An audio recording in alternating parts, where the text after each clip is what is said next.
আসেন একটু জ্ঞানের কথা বলি। সেটা হচ্ছে আপনি একজন রাজনীতিবিদ অথবা একজন সফল ব্যবসায়ী অথবা আপনি যে কোনো পেশার একজন সফল ব্যক্তি, তার আগে আপনাকে একজন ভালো মানুষ হইতে হবে। আর যদি আপনার সন্তান থাকে তাহলে আপনাকে একটা ভালো পিতা হইতে হবে, যেটা হাসনাত আব্দুল্লাহ না। হাসনাত আব্দুল্লাহ একজন ভালো পলিটিশিয়ান ধরে নিলাম, বা অনেকের আইডল ধরে নিলাম, কিন্তু হাসনাত আব্দুল্লাহ যে কাজটা একটি শিশুর সাথে করছে, একটা শিশুকে সে শিখাচ্ছে যে মির্জা আব্বাস চাঁদাবাজ। এই যে একটা বাচ্চাকে যে পৃথিবীর কোনো কিছু জানে না, কোনো কিছু সম্পর্কে তার কোনো ধ্যান জ্ঞান কিছু নাই, সে মাত্র পৃথিবীতে এসেছে একটা ফেরেস্তা, আপনি তাকে বাজে জিনিস শেখাচ্ছেন।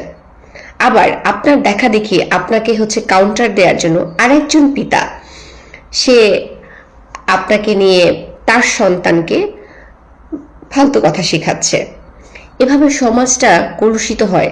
আপনারা যারা নিজেদেরকে অনেক বড় ব্যক্তিত্ব মনে করেন, আপনারা নিজেরাই হচ্ছে আমাদের সামনের যে প্রজন্ম, এই প্রজন্মের হাত ধরে তাদেরকে খারাপের দিকে এগিয়ে নিয়ে যাচ্ছেন।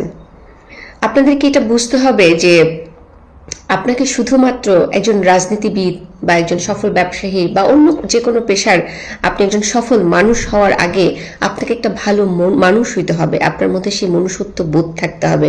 সমাজকে, দেশকে আপনি কি দিচ্ছেন, আপনার দ্বারা কিভাবে মানুষ উপকৃত হচ্ছে, কি ধরনের শিষ্টাচার শিখছে, সেই বিষয়েও আপনাকে সংবেদনশীল হইতে হবে, যেটা আপনারা না। রাজনীতির এই নোংরা জিনিসগুলো থেকে বেরিয়ে আসুন, সুন্দর এবং সুষ্ঠুভাবে রাজনীতি করুন। বাংলাদেশ এবং মানুষ ভালো থাকবে।